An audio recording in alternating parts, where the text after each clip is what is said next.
नमस्कार, स्वागत है आपका एएनबी न्यूज में। आप देख रहे हैं उत्तर भारत और मैं हूं आपके साथ सदफ फातिमा। बुलेटिन की शुरुआत करेंगे।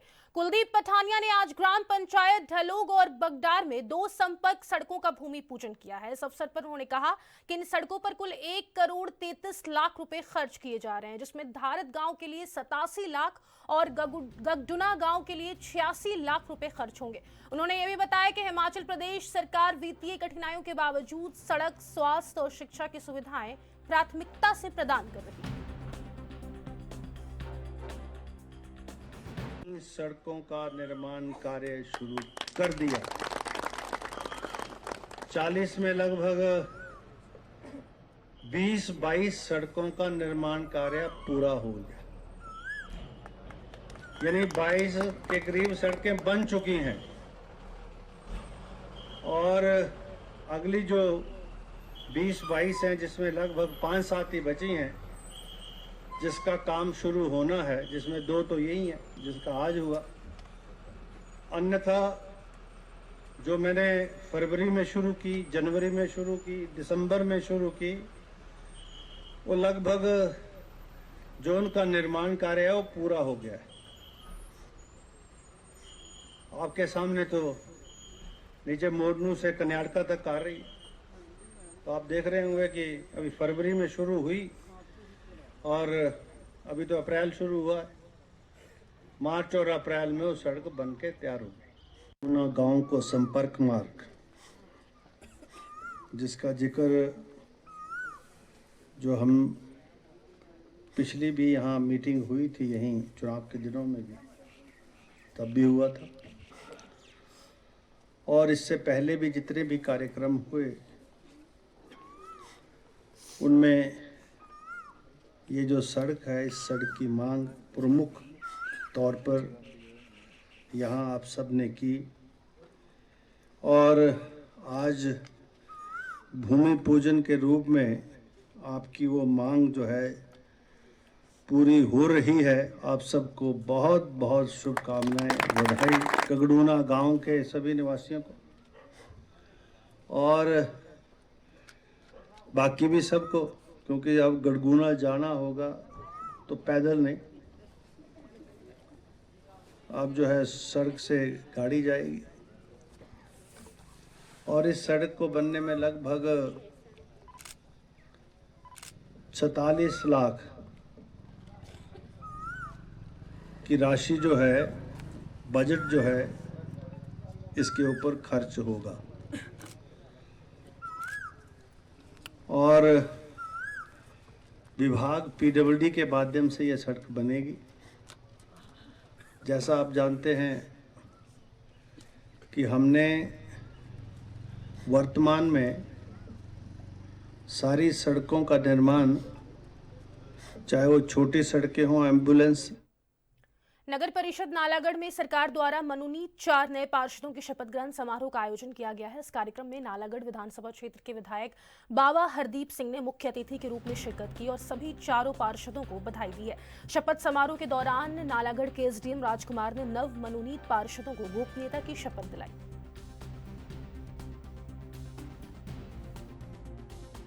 मैं माननीय मुख्यमंत्री श्री सुखविंदर सिंह सुक्खू जी का और हमारे माननीय यूडी मिनिस्टर विक्रमादित्य सिंह जी का बहुत बहुत धन्यवाद करता हूं कि हमारे यहाँ 4 पार्षद जो है वो आज नॉमिनेट हुए हैं और नॉमिनेट होने के उपरांत आज उनका शपथ समारोह जो है एसडीएम साहब के माध्यम से जो है यहाँ पे हुआ है। और हमारे मैडम नीना राणा जी और हमारी मैडम हर्षलता जी, रोहित आलम जी और मनीष राजदेव जी, मैं इनको जहाँ बधाई देता हूँ, वहीं नगर परिषद की हमारी अध्यक्षा, उपाध्यक्षा और सभी पार्षदों को भी बधाई देता हूँ कि आज हमारी म्यूनसिपल कमेटी का जो है और मजबूती जो है वो म्यूनसिपल कमेटी को प्रदान हुई है और बहुत ही वैल्यूएबल सुझाव इन लोगों के नॉमिनेटेड पार्षद के जो है in the interest of Nalagarh जो है वो आने वाले समय में आएंगे। और मैं समझता हूँ कि नगर परिषद जो है शहर के इंटरेस्ट में और मजबूत कड़े फैसले लेने के लिए जो है वो मजबूत होगी। मैं जहाँ सभी पार्षदों को बधाई देता हूँ, प्रधान को, उप प्रधान को, पार्षदों को वहीं सभी नॉमिनेटेड पार्षदों को और शहर की जनता जो इतनी बड़ी गिनती में यहाँ पे लोग जो है इनके शपथ समारोह में आए, मैं सबको जो है बहुत बहुत बधाई देता हूँ। बाबा जी, आपने विधायक निधि से भी जो पहले पैसे दिए हैं यहाँ पर, तो नगर परिषद अपने शहर में जो है और भी समस्याएं हैं, जैसे आपने बीच में पानी की समस्या बोला, तो पानी पे थोड़ा सा फोकस करेंगे, उसके लिए आप क्या? मैंने पहली जो मीटिंग विधायक बनने के उपरांत जो नगर परिषद की ली, उस मीटिंग में सभी 9 वार्डों को जो है 2-2 लाख रुपए की ग्रांट जो है वो जारी की। और जहाँ तक पानी का इशू है, ठीक है, पानी की समस्या जो है गर्मियों के समय ज़्यादा रहती है, पर हम लोग प्रयास करेंगे। मैंने एक्शन IPH से, SDO से, SDO ट्यूबवेल और SDO जो हमारे सब डिवीज़न के हैं नालागढ़ के, उनसे मीटिंग की है। और दोबारा भी हम लोग एक बार इलेक्टेड काउंसलर्स के साथ और नॉमिनेटेड काउंसलर्स के साथ सारी पूरी म्यूनसिपल कमेटी को, SDM साहब को, सबको साथ लेके दोबारा एक बार एक रिव्यू मीटिंग देंगे कि इस बार पानी की समस्या गर्मियों से पहले ही, हालांकि गर्मियाँ शुरू हो गई हैं, पर किल्लत आने से पहले ही हम लोग एक रिव्यू मीटिंग देंगे। जहाँ जहाँ दिक्कत है उसे जो है निजात पाने के लिए हम लोग जो है बैठकों का दौर जो है वो जारी रखेंगे।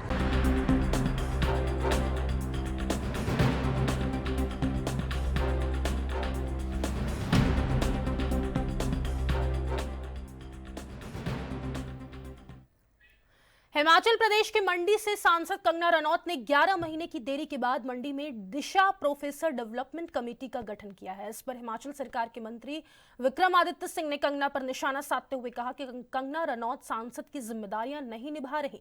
उन्होंने कहा कि सांसद बने 1 साल से ज्यादा हो गया, लेकिन कंगना को दिशा की बैठक लेने का समय तक नहीं मिला।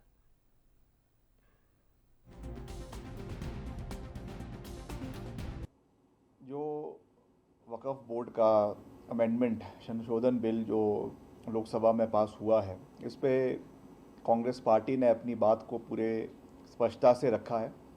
और कांग्रेस पार्टी के साथ साथ सभी और दल, विपक्षी दल जो इंडिया ब्लॉक के हैं, चाहे वो तृणमूल कांग्रेस है, चाहे वो DMK हैं, चाहे वो AIDMK हैं, चाहे वो RJD है, आम आदमी पार्टी है, सब ने इस मसले को पूरे मजबूती के साथ रखा है।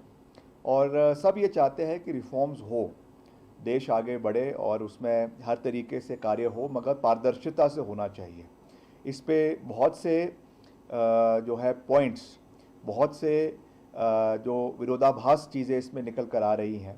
जिस तरीके से पूर्व में भी ये कानून जो है इसको इंट्रोड्यूस किया गया था, मगर उस समय इसको सिलेक्ट कमेटी को, जो लोकसभा की सिलेक्ट कमेटी को भेज दिया गया था, उससे कुछ व्यू पॉइंट्स निकल कर आए थे, जिसको सरकार ने कुछ व्यू पॉइंट्स को माना है, कुछ को नहीं माना है। तो इन सब चीज़ों के ऊपर बहुत गहर मंथन से विचार होने की आवश्यकता है। और सबसे बड़ी बात यह है कि जो भी सरकार कर रही है वो संविधान के ढांचे के अंदर रहकर उस कार्य को करने की आवश्यकता है।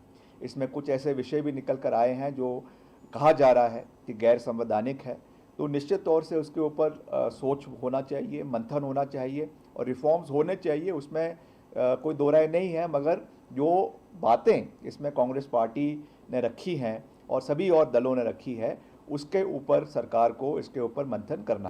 कार्यक्रम में तो वहाँ से वापसी में रास्ते में उन्होंने वहाँ पे रुकने के लिए निवेदन किया, तो हम सब हमारे परिवार के ही लोग हैं और उनके बात को सुनना ये हमारा दायित्व है। तो मैंने उनको विश्वास दिया है कि हम इस विषय में, जो हमारे आदरणीय शिक्षा मंत्री जी है, हमारे बड़े भाई रोहित ठाकुर जी, हम उनसे भी इस विषय में बात करेंगे। वैसे वो खुद भी इस विषय को बहुत अच्छे तरीके से जानते हैं, समझते हैं, और मुख्यमंत्री जी से भी इस विषय में बात करेंगे, क्योंकि इसमें जो कंपनी है उसके माध्यम से इनको जो है इंगेज किया गया है और आगे ये अपनी सर्विसेज दे रहे हैं, तो उसको डायरेक्ट करने की बात की गई है। तो उसमें क्या इसमें सरकार का पक्ष है, क्या इसमें कोई अगर कोई समस्या आ रही है तो उसको भी हम समझने का प्रयास करेंगे। मगर क्योंकि ये मुख्य रूप से जो मसला है ये शिक्षा विभाग से संबंधित है, तो मेरा इसमें कोई डायरेक्ट मेरा हस्तक्षेप नहीं है।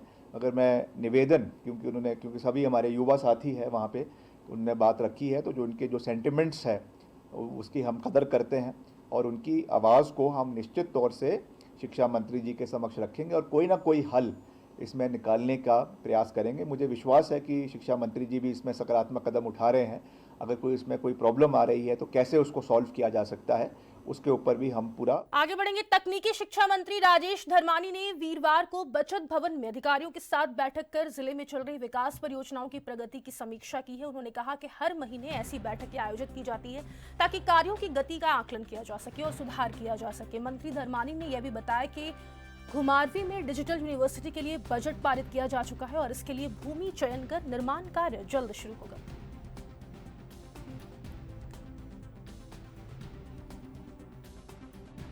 के जितने हमारे परियोजनाएं हैं जिन विभागों द्वारा जो चलाई जा रही हैं उसके बारे में मंथली रिव्यू मीटिंग करते हैं और ये देखा जाता है कि पिछले महीने से और अब की मीटिंग, पिछली मीटिंग और अब की मीटिंग के बीच में एक महीने में जो है कितना प्रोग्रेस इस प्रोजेक्ट में हुई है।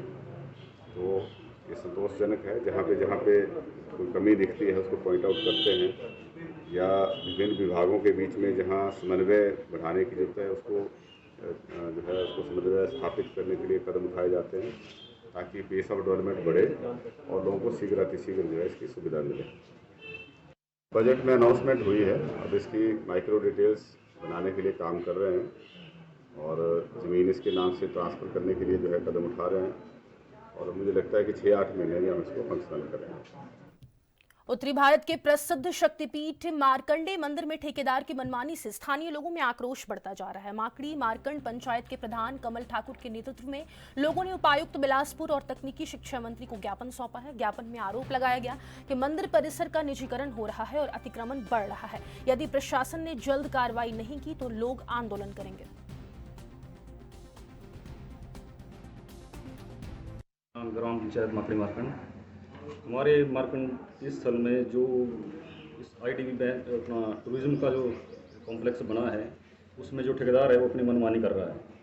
जहाँ हमारा मेला होता था, चाहे कोई भी एयरपोर्ट होता था जैसे, उस पे जो ग्राउंड है वो उस पर वो अपना कब्जा कर रहा है। तो इस मुद्दे पे हम इसी हिसाब से किस तरह का देखते हैं ज्ञापन दिया उसके बाद क्या बोलते हैं। इस हिसाब ने आश्वासन दिया है कि हम जल्दी इसको। बद्दी पुलिस के स्पेशल सेल एक्स ने पुलिस थाना नालागढ़ के रनोट ट्रक पार्किंग चौकीवाला में तलाशी के दौरान एक ट्रक से 30 किलो 950 ग्राम भुक्की बरामद की है। इसके बाद पुलिस ने ट्रक चालक को गिरफ्तार कर अदालत में पेश किया। मामले की जानकारी देते हुए बद्दी ASP अशोक वर्मा ने बताया कि पुलिस नशे के खिलाफ सख्त कदम उठा रही है। पुलिस ने ट्रक से भुक्की बरामद की है और आरोपी को अदालत में पेश कर रिमांड हासिल किया गया है और आगामी कार्यवाही जारी है।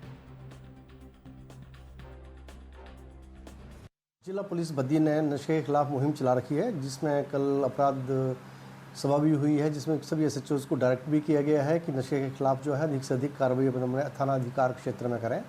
इसी कड़ी को आगे रखते हुए पिछले कल जो हमारा स्पेशल सेल एक्स है उनको सूचना मिली थी कि चौकी वाला में एक ट्रक पार्किंग में खड़ा है जिसमें जो है नॉट पार्किंग में और उसके अंदर भुक्की हो सकती है। तो जिस पे जो हमारा स्पेशल सेल है वो इकट्ठे वहाँ पे पहुँचे और उस ट्रक को जब चेक किया तो चेक करने पे ट्रक के अंदर 30 किलो 950 किलोग्राम जो है भुक्की पाई गई। इसको कब्जा पुलिस में ले लिया गया है और जो व्यक्ति जो जिसके कब्जे से ये भुक्की बरामद हुई है उसका नाम यशपाल शर्मा है। ये रामशहर का रहने वाला है। इसको मुकदमा पिछले कल ही गिरफ्तार कर लिया गया है, जिसे आज माननीय अदालत में पेश किया जाएगा और मुकदमा में अन्वेषण जारी है। जो भी इसमें आगे संलिप्त पाए जाएंगे उन सबके खिलाफ कार्रवाई की जाएगी। सर, जो ये युवक गिरफ्तार किया गया है इस पे कोई पहले तो नहीं मुकदमा या कोई ऐसा? इस बारे में जो है थाना का रिकॉर्ड, उसके संबंधित थाना से रिकॉर्ड से जो है जानकारी